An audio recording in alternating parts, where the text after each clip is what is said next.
महाराष्ट्र विधानसभा चुनाव की सरगर्मियां इस समय दिल्ली से लेकर मुंबई तक चरम पर हैं। राजनीतिक गलियारों में हलचल तेज हो चुकी है और चुनाव की तारीखें नज़दीक आते ही सभी प्रमुख पार्टियां अपने चुनावी समीकरण को सेट करने में जुट गई हैं। राज्य में महाविकास आघाड़ी गठबंधन, जिसमें कांग्रेस, शिवसेना जो कि उद्धव गुट है और शरद पवार का गुट शामिल है, सीटों के बंटवारे को लेकर अभी तक किसी अंतिम निर्णय पर नहीं पहुंच सके हैं।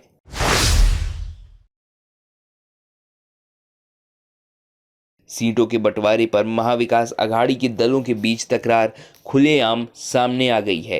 कांग्रेस, शिवसेना, उद्धव गुट और एनसीपी, शरद पवार गुट गठबंधन के किसी भी दल ने अपने उम्मीदवारों की घोषणा नहीं की है। कांग्रेस 110 सीटों पर दावा कर रही है, जबकि बाकी पार्टियां उसे 100 सीटों से ज़्यादा देना नहीं चाहती हैं।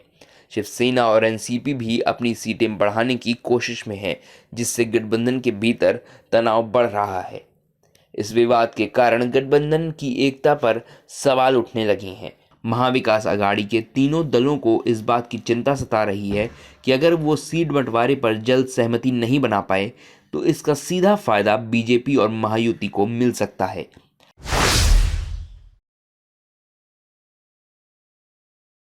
वहीं दूसरी तरफ बीजेपी और उसकी सहयोगी पार्टी के महायुति गठबंधन ने अपनी सीटों का बंटवारा हल कर लिया है। बीजेपी ने 99 उम्मीदवारों की सूची भी जारी कर दी है, जिससे ये स्पष्ट हो गया है कि महायुति चुनावी तैयारियों में महाविकास आघाड़ी से काफी आगे है।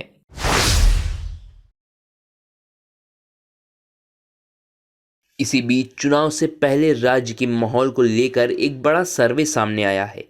इस सर्वे का नाम MIT SOG लोकनीति CSDS प्री पोल सर्वे है, जिसे द हिंदू अखबार ने प्रकाशित किया है। सर्वे की रिपोर्ट के मुताबिक बीते 4 महीनों में महाराष्ट्र की राजनीति का माहौल तेजी से बदला है। 4 महीने पहले हुए लोकसभा चुनाव में महायुति को बड़ा झटका लगा था, जहां राज्य की 48 लोकसभा सीटों में से बीजेपी को केवल 9 सीटें मिली थीं। वहीं शिवसेना, उद्धव ठाकरे गुट को 9, कांग्रेस को 13 और एनसीपी को 8 सीटें मिली थीं। लेकिन इस नए सर्वे में दिखाया गया है कि अब माहौल में बदलाव आ चुका है और बीजेपी के नेतृत्व वाली महायुति सरकार के प्रति जनता में किसी बड़ी नाराजगी के संकेत नहीं है।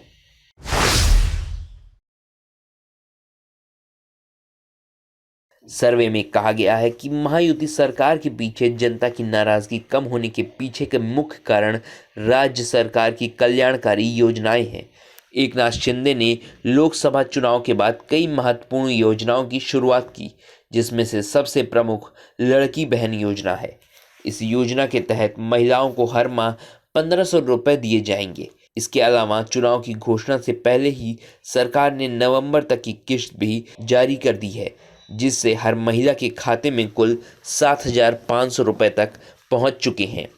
इस कल्याणकारी योजना ने महिलाओं के बीच सरकार की छवि को काफ़ी मजबूत किया है और महायुति को इसका चुनावी फायदा मिलने की संभावना भी है।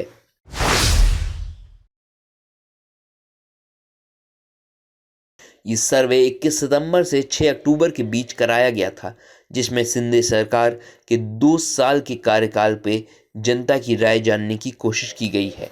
जब लोगों से शिंदे सरकार और उद्धव ठाकरे की MV सरकार के बारे में तुलना करने के लिए कहा गया, तो ज़्यादातर लोगों ने विकास और सामाजिक सौहार्द के मामले में उद्धव सरकार को बेहतर बताया। हालांकि बिजली, पानी, सड़कें जैसी बुनियादी सेवाओं की उपलब्धता में शिंदे सरकार को बेहतर माना गया है। ये एक महत्वपूर्ण बिंदु है जो दिखाता है कि शिंदे सरकार ने बुनियादी ढांचे में कुछ ऐसे सुधार किए हैं जो उनके पक्ष में जा सकता है।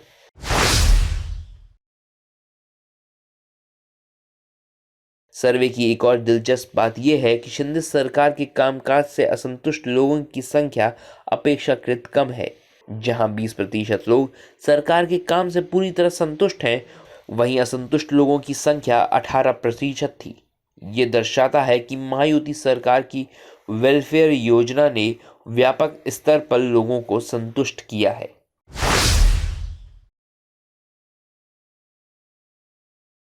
सर्वे में ये भी खुलासा हुआ कि इस चुनाव में महंगाई और बेरोजगारी प्रमुख मुद्दे होंगे। आधे से अधिक लोगों ने ये माना है कि बीते 5 सालों में महंगाई और बेरोजगारी बढ़ी है, जो कि उनके लिए सबसे बड़ा चुनावी मुद्दा है।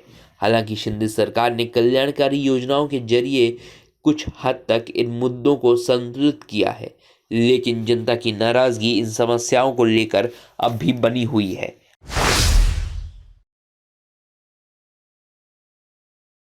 मराठा आरक्षण का मुद्दा भी इस चुनाव में एक बड़ा फैक्टर साबित हो सकता है। सर्वे में पाया गया कि ज़्यादातर लोग मराठा समाज के लिए आरक्षण की मांग को सही मानते हैं। हालांकि मराठा आरक्षण आंदोलन के प्रमुख नेता मनोज जरांगे को चुनाव लड़ना चाहिए या नहीं, इस पर जनता की राय बटी हुई है। मराठा आरक्षण को लेकर शिंदे सरकार पर दबाव बना हुआ है और अगर इस मुद्दे को सही तरीके से हैंडल नहीं किया गया तो इस तरह के राजनीतिक नुकसान हो सकते हैं।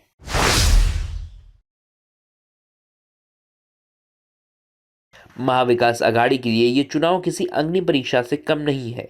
गठबंधन के भीतर सीटों के बंटवारे को लेकर जारी तकरार ने चुनाव से पहले ही उनकी संभावनाओं को कमजोर कर दिया है।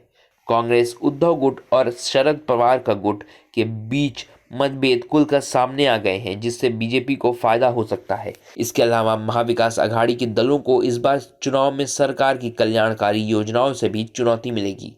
अगर ये पार्टियां आपसी तालमेल बैठाकर चुनाव लड़ने में सफल नहीं होती तो इसका भारी नुकसान उठाना पड़ सकता है। महाराष्ट्र विधानसभा चुनाव में बीजेपी और महायुति का प्रदर्शन पहले के मुकाबले सुधर सकता है, लेकिन विपक्षी महाविकास आघाड़ी की अंदरूनी मतभेद उन्हें कमजोर कर रही है। शिंदे सरकार की कल्याणकारी योजनाओं ने ग्रामीण क्षेत्रों में उसकी स्थिति को मजबूत किया है, लेकिन महंगाई और बेरोजगारी जैसे बड़े मुद्दे पर जनता अभी भी असंतुष्ट है। अंततः ये देखना दिलचस्प होगा कि कौन सी पार्टी जनता के बड़े मुद्दों पर ज़्यादा ध्यान देती है और चुनावी बाजी मारने में सफल होती है।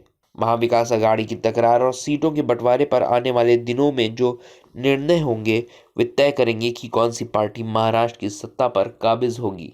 और आप हमसे जुड़े रहने के लिए सब्सक्राइब करें YouTube पर, फॉलो करें ट्विटर पर और लाइक करें Facebook पर। और ज्यादा जानकारी के लिए आपको टाइप करना होगा सिर्फ न्यूज नशा।